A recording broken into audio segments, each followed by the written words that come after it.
وہ لیبیا میں ایک مسافر کی سٹوری عام ہوئی، واللہ عالم ہمیں کوئی پتہ نہیں ہے کہ اس کے پیچھے کیا حقیقت ہے، وہ اس مسافر اور پائلٹ کی ملی بھگت ہے یا واقعی اوریجنل ہے.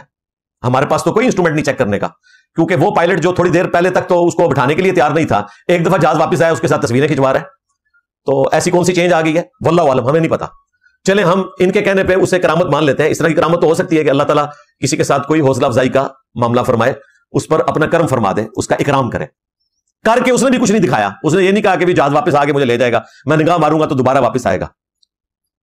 لیکن یہ بھی میں اس کو صحیح مانتے ہوئے کہہ رہا ہوں، واللہ عالم کہ دوسری طرف کی بات درست ہو جو کہہ رہے ہیں کہ وہ وہاں کی جو ایئر لائن تھی وہ آلموسٹ کنگال ہونے کے قریب تھی، تو یہ سارا ڈرامہ رچایا گیا. این ممکن ہے، مسلمانوں سے کچھ بھی آپ ایکسپیکٹ کر سکتے ہیں، لیکن چلے اسے ٹھیک مانتے ہوئے بھی تو اس سے بڑی کرامت تو ہندو کے ساتھ ہو گئی ہے.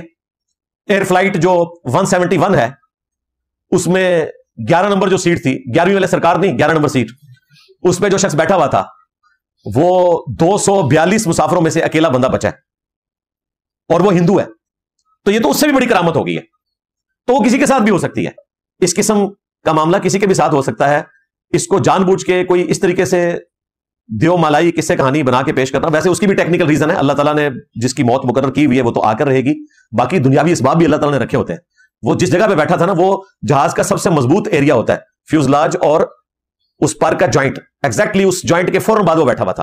اور یہ آلریڈی اگر آپ جا کے سرچ کریں ایئر کریش انویسٹیگیشنز، میں تو دیکھتا رہتا ہوں ریگولرلی نیشنل جغرافی کے اوپر، تو اس میں وہ آپ کو بتائیں گے کہ جہاز اگر گرے تو سب سے مضبوط جگہ وہی ہوتی ہے، اور وہاں جو بیٹھنے والے لوگ ہیں ان کے بچنے کے سب زیادہ چانسز ہوتے ہیں، کیونکہ جہاز کا سب سے مضبوط ایریا وہی ہوتا ہے.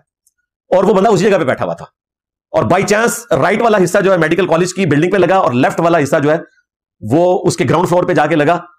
اور اس نے چونکہ سیٹ بیلٹ بھی باندھی ہوئی تھی، ابھی تازہ تازہ فلائٹ اڑی تھی، تو وہ امپیکٹ برداشت کر گیا. اور ساتھ ایمرجنسی گیٹ لگا ہوا تھا، جب وہ زمین پہ گرا تو ایمرجنسی